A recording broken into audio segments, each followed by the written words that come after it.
I think they were pretty confident that they were going to have a good season. We had certain goals in mind, and that was, to make it back to the state tournament and hopefully win. And but I think they were pretty confident and maybe a little chip on their shoulder, like, hey, we want to, not lose the first round this year, maybe. But overall, I think they were just focused on we have a goal in mind and we have a pretty special group, so let's see what we can do.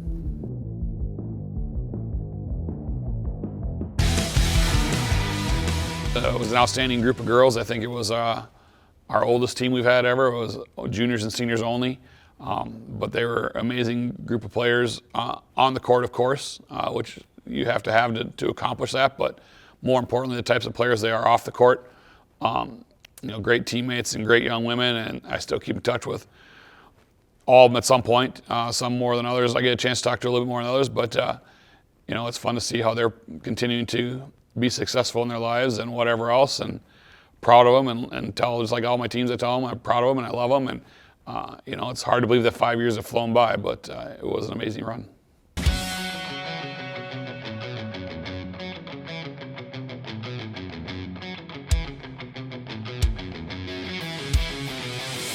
I think it was just to play as hard as we could on our side of the net, take care of our side. Obviously, we played very talented teams that had things that we had to worry about on their side, but they knew, hey, we're pretty talented. Let's just work on our side, stay focused, and continue to work hard. It's not just about the match that we're playing now. It's about a longer-term goal, a bigger goal in mind. So, again, they were self-motivated. If somebody needed to pick me up that day, their teammates were the first ones to say, "Come on, let's go. You got the next one." And it was very little coach-driven for sure.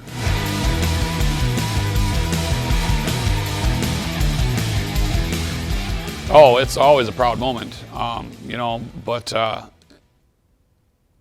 tell people all the time, I said, we're pretty fortunate. The coaching staff we have is a great staff, very knowledgeable, but, to coach in the district you have, our district I do and the area I do, being at Champlin Park High School, to have the right group of kids come through together at the right time and stuff was great, and that's out of my control, so it's very proud to see them do that, but from a standpoint of quote-unquote coach leading them there, it's player-driven, and like I said, we have a lot of things got to come together at the right time, and we had that.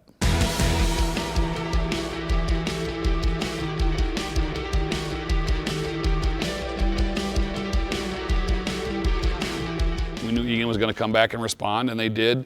And we had our chances in the third and fourth set to win the match, and we didn't. So they had all the momentum on their side. So that was probably the low point. But the way our girls responded throughout the entire match, but especially to start the fifth, like, let's go, we can do this, reset, to take that momentum back and then push through to win was a great feeling, obviously, but just super proud of them for how they responded and pushed through.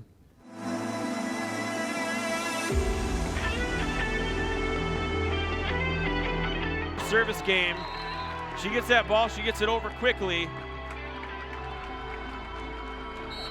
And she has been orchestrating quite a few multi-point runs for the Wildcats. Schmidt winds, played in the back row by Amador. Set up, who else? Or blocked, it's in! And it's the Rebels taking the momentum back on their side. 13-11. Clark says, do not bring that over here on our side. Goes up big and puts it right back at Orr.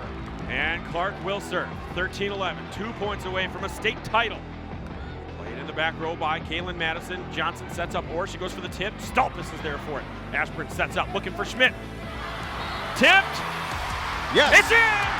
It's out, but it doesn't matter. It's off of the deflection. Point Tip Rebels. Park has match point for a state title. Rebels time, Pete. 17 kills going into this, and the entire arena now rising to their feet for this set point, match point for Champlin. Madison up ahead to Huseman, or has to pass it over. She gets it to Stolpus. Ashburn sets it. Who else? Schmidt off the deflection. Played by Johnson. Madison to Orr. It's got. Lives to play another day. That's her zone right there, where she can extend and hit that far corner. She had the aisle and that lane. She's gone there all game. And now, if Egan's going to get back into this, it's going to be on the set. She puts it in the net. Champlin Partner, your state champion. The first championship in school history.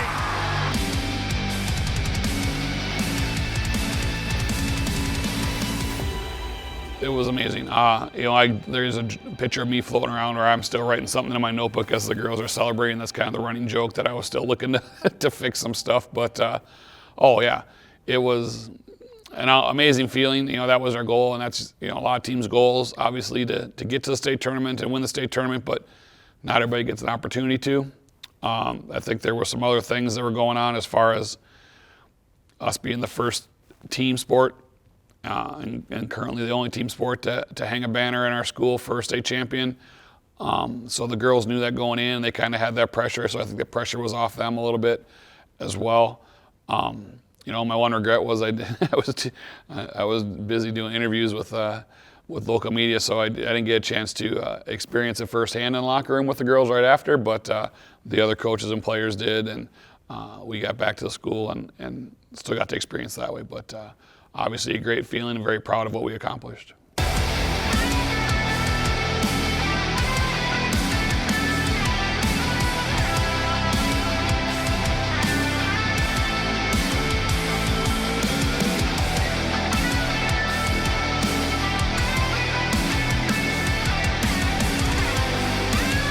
I hope it prepared them well. I don't know that it was just that season. I think, just in our program, we try and teach them life lessons and hold them accountable. And, sometimes it's hard for them to understand why we're doing something or ask them to do something or why we're so focused on a little detail. And it's, it's not just the little detail. Right now, it's in the moment, it's about volleyball, but paying attention to the details will help you down the road. And I think I'd like to think it's helped a lot of players, not just that group.